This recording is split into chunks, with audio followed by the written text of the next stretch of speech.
Welcome back to সম্পূর্ণাস blogging world. Good morning. তো চলো দেখো সকালটা আমার ব্যালকনির দুটো সুন্দর সুন্দর জবা ফুল, নয়নতারা, অপরাজিতা, টগর, অ্যালামন্ডা দেখিয়ে তোমাদের বেল জুঁই দেখিয়ে শুরু করলাম।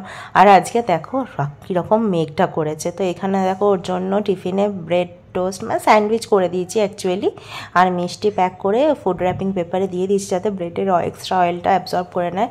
আর এখানে ও রেডি হচ্ছে, এদিকে ও সকালে করা হয়ে গেছে। তো আমিও আজকে ওর সঙ্গে যাবো, দরজাটা খুলে দিয়ে আসবো, তাহলে ওরও একটু সময় হয়ে যাবে। কারণ এই সময়টা তো প্রচণ্ড তাড়াহুড়ো থাকে সকাল টাইমটা, আর ওরও থাকে আমারও থাকে অ্যাকচুয়ালি, আমারও সব কাজগুলো গোছানোর থাকে, আর ওরও ঝটপট করে ঢোকানোর একটা টাইমে ঢোকার একটা ব্যাপার থাকে।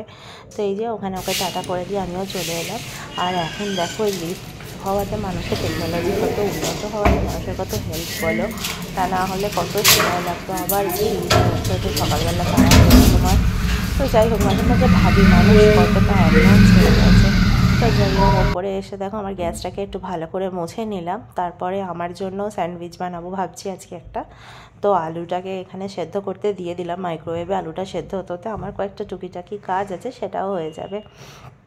আর যে যেমন ইচ্ছা আছে মাইক্রোওয়েভটাকে ভালো করে ক্লিন করব। কি হয় বলো তো, মাইক্রোওভেনটা একদম পরিষ্কার করা হয় না, আর ওটাই সব থেকে প্রয়োজনীয় একটা জিনিস। তো এখানে দেখো ভালো করে কলিন স্প্রে করে একদম ক্লিন করে নিচ্ছি।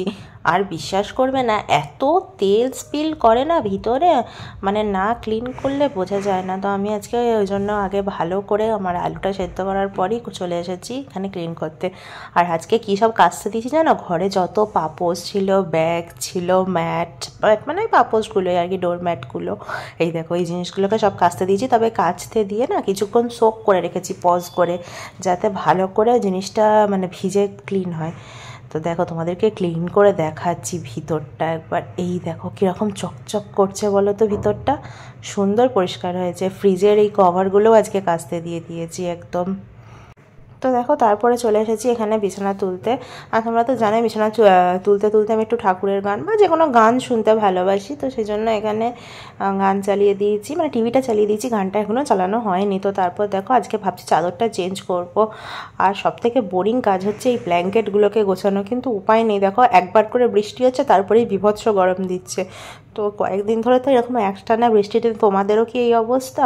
তো যখন বৃষ্টিটা থেমে যাচ্ছে না, এত গরম লাগছে, তো তখন সেই এসি চালাতেই হয়। আর এসি না চালালে না মানে কি হয় বলো তো, এত মশা ঢুকে চলে আসে, জানলা টাল্লা খুলে যে শোয়া মানে রাত্রে শুলে। তো সেই জন্য মানে ব্ল্যাঙ্কেটটাকে লাগেই আর কি, এসি চালালে ব্ল্যাঙ্কেটটা লাগবেই। তো এই সিঙ্গেল ব্ল্যাঙ্কেটগুলো ওই জন্য এখন আমরা ইউজ করি। তো চলো ঝটপট বিছানাগুলো তুলে নিই। আর আজকে ভাবছি না একটু চাদরটাও চেঞ্জ করব। অ্যাকচুয়ালি আমি ওই 5 দিনের গ্যাপে গ্যাপে চাদরটা তুলেই দিই, কারণ আমার এই একটু ডাস্ট অ্যালার্জি টাইপের সমস্যা আছে। তো সেই জন্য একটু চাদরটা বেশি দিন পাতা থাকলেই না খুব অ্যালার্জি টাইপের হয়ে যায়। তো দেখো এই চাদরটা পাচ্ছি, আর এই চাদরটা তো তোমরা দেখেইছো ব্লগে, বহুবার আমি পেতেছি। এই চাদরটা অ্যাকচুয়ালি আমার ভীষণ ভালো লাগে, তার কারণ এই ফিগার মোটিভগুলোর জন্য। আর তার থেকেও যেটা হচ্ছে, অনেক দিন ধরে পাততে দেখবে বিছানার চাদরগুলো একদম সুন্দর সফট হয়ে যায় না।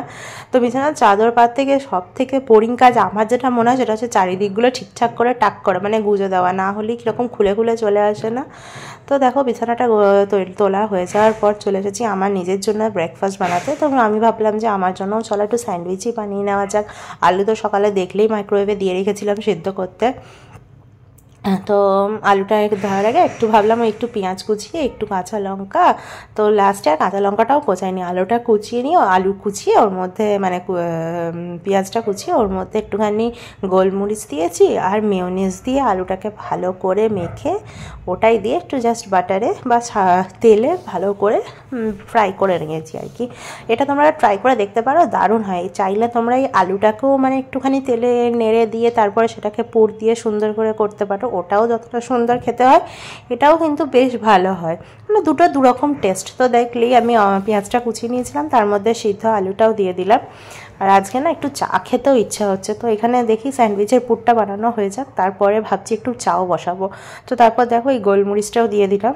তো এবার সবটাকে ভালো করে মাখবো, তার আগে একটু মেয়োনিজ দেবো। অ্যাকচুয়ালি মেয়োনিজ তোমরা কারা কারা ভালোবাসো অবশ্যই কমেন্ট করবে। আমি মেয়োনিজটা দিই যাতে বাইন্ডিংটা বেশি সুন্দর হয় স্যান্ডউইচের।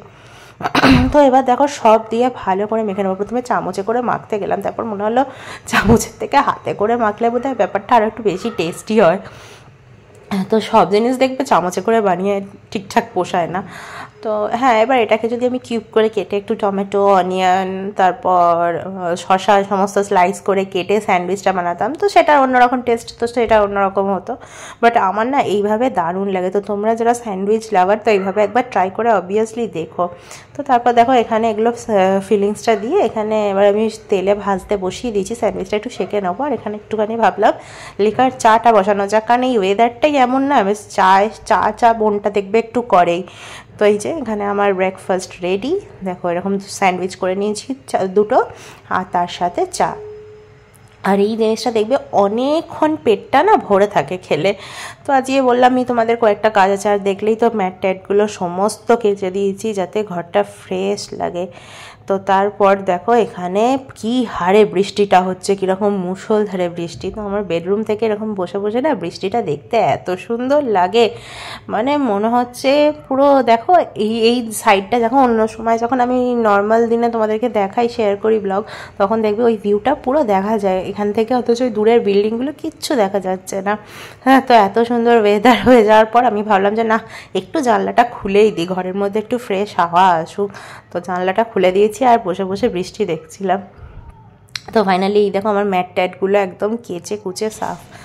তো চলো ভাবছি আজকে একটু চিংড়ি মাছের মালাইকারি বানাবো, আর এই বর্ষার ওয়েদারে দেখবে একটু এটা ওটা সেটা বেশ ভালোই লাগে। তো এখানে দেখো চিংড়ি মাছগুলো বার করে নিয়েছি। তবে চিংড়ি মাছগুলো না বেশ বড় হলেও ঠান্ডায় বরফ হয়ে গেছে। মাল অর্ডার করেছিলাম, সেগুলো দিতে এসছে, দেখাচ্ছি। তো এই দেখো পার্সেলে এসছে রেডি টু ইট ওয়াইটা। এই যে যেটা ছাড়া আমার চলেই না, পিল্ড গার্লিক, টমেটো, কাঁচা লঙ্কা নিয়েছি, আর এখানে আছে পটল। দেখো পাকা দিয়ে দিয়েছে, এই এক সমস্যা এদের। এইটা একটা, এটা একটা, দুটো পটল, একটা টক দই, আর এই হচ্ছে ধনেপাতা। এগুলো আমার দরকার ছিল ভীষণ। তারপর দেখো এদিকে মাইক্রোওয়েভে আলুটা সেদ্ধ করতে দিয়েছি চিংড়ি মাছের তরকারিটা করব বলে। অনেকে প্রেশার কুকারেও সিদ্ধ করে নেয়, তবে আমার না ইদানিং এরকম একটা স্বভাব হয়েছে, যেন মনে হচ্ছে এখানে ঝট করে সেদ্ধ হয়ে যাবে। পেঁয়াজ, রসুন, টমেটো, কাঁচা লঙ্কা, আদা আলাদা করে নিয়ে নিয়েছি। দু রকমের হবে, একটা আমি পটল দিয়ে চিংড়ি মাছ দিয়ে বাটা মতো বানাবো, তো সেটার জন্য এক ভাগের রসুন, আর এখানে এক ভাগের রসুন হচ্ছে পটল চিংড়ি মাছের তরকারির জন্য, আর লঙ্কাও তাই। আর এই দেখো চিংড়ি মাছগুলো দেখো বেশ বড় বড় সাইজ। চল ঝটপট রান্নাটা আবার শুরু করি। এখানে পটলগুলোকে দেখো কেটে একদম সুন্দর করে ধুয়ে নিয়েছি। তো দেখো ওই পটল চিংড়ি বাটা রেসিপিটা বানাবো বলে এখানে হচ্ছে পটলটাকে সিদ্ধ করে নেবো জলে। তো ফ্রাইং প্যান বসিয়ে দিয়েছি, আর বেশ খানিকটা জল দিয়ে কেটে ছোটো ছোটো করে রাখা পটলগুলো দিয়ে দেবো। আর জেনারেলি এই পটলের রেসিপিটা বানাতে না বীজগুলো থাকলেও কোনো প্রবলেম হয় না, কারণ তোমরা তো বুঝতেই পারবে না, বেটে দেবো বীজটা।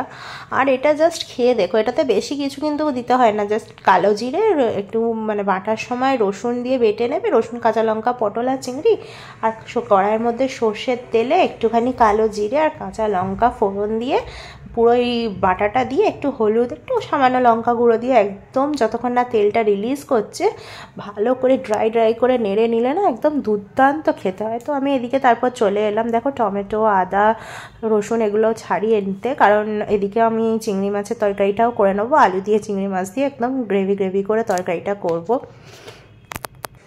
তো এখানে দেখো চিংড়ি মাছগুলোকে এবার ভালো করে নুন হলুদ মাখিয়ে ম্যারিনেট করে নিচ্ছি, কারণ চিংড়ি মাছটা আমার দুটোতেই লাগবে। আর পটলটা তো ওই দুটো মতো, এই চিংড়ি মাছ দুটো দিলেই হয়ে যাবে। এগুলো তোমরা কুচো চিংড়ি দিয়েও বানিয়ে খেয়ে দেখতে পারো, দারুণ লাগে। তবে আমার কাছে এই মুহূর্তে যেহেতু এই চিংড়িটাই ছিল, বড় চিংড়িটা, তো সেই জন্য এটাকেই আমি দুটো দিয়ে বেটে দিচ্ছি। আর এদিকে দেখো পেঁয়াজ, আদা, টমেটো, রসুন, কাঁচা লঙ্কা বেটে মশলাটা কষাতে দিয়েছি, আর চিংড়ি মাছগুলো ভেজে আর আলুটাও সিদ্ধ তো করেই নিয়েছিলাম দেখলে। আর এদিকে দেখো পটলটা চিংড়িটা ঠান্ডা করতে দিয়েছি বাটবো বলে, কারণ ওই অত গরমটা তো মিক্সিতে বাটা যাবে না। তো আমি দেখলাম এদিকে যতক্ষণ মশলাটা কষি তরকারিটা করবো তার এটা ঠান্ডা হবে, চলো বাসনগুলো সাজিয়ে নিই। আর বাসনগুলো সাজানো না আমার কাছে জানোই সব থেকে একটা বিরক্তিকর কাজের মধ্যে একটা কাজ।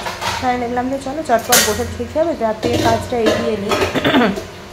তো এদিকে ঝটপট চলে এলাম বাসনগুলো সাজিয়ে নিতে। আর পরপর করে তোমরা তো জানো এইভাবেই আমি বসে থালা স্ট্যান্ডে এখানে থালাগুলো রাখি, ট্রেগুলো রাখি, এরকম হয়ে যায় আর কি। তো ঝটপট করে নিই। আর এই খেয়ে দেখবে মানে আজকে যে রান্নাগুলো করছি কি স্বাদ বদলের রান্না বলতে পারো। সবসময় দেখতো ওই রুই মাছ কাতলা মাছ খেতে না ভালো লাগে, মাঝে মধ্যে মনে হয় টেস্টটা একটু চেঞ্জ করলে বেশ নিজেদেরও ভালো লাগে, বাড়ির লোকজনেরও খেতে ভালো লাগবে। আর সবথেকে বড় কথা পটলটা দেখবে যত গরম শেষের মুখে বর্ষাকাল এই সময় না তোমরা পাবে হচ্ছে অন্য কোনো ভালো সবজি, আর না তোমাদের ভালো লাগবে ওই পটল ঝিঙে খেয়ে থেকে। তো সেই জন্য আর পটলের বীজগুলো দেখবে একটু কিছুদিন পর থেকে কীরকম সেই বীজগুলো মুখে পড়ে, খেতে ভালো লাগে না, পাকা হয়ে যায়। তো সেই তুলনায় তোমার যদি স্বাদ বদল করবার জন্য এইভাবে বানাও, খেয়ে দেখবে দারুণ লাগে। তো এখানে দেখো আমার চিংড়ি মাছের কালারটা শুধু দেখো, আর এখানে দেখো পটল আর চিংড়িটা বাটাটাও হয়ে গেছে, কি সুন্দর দেখতে লাগছে না?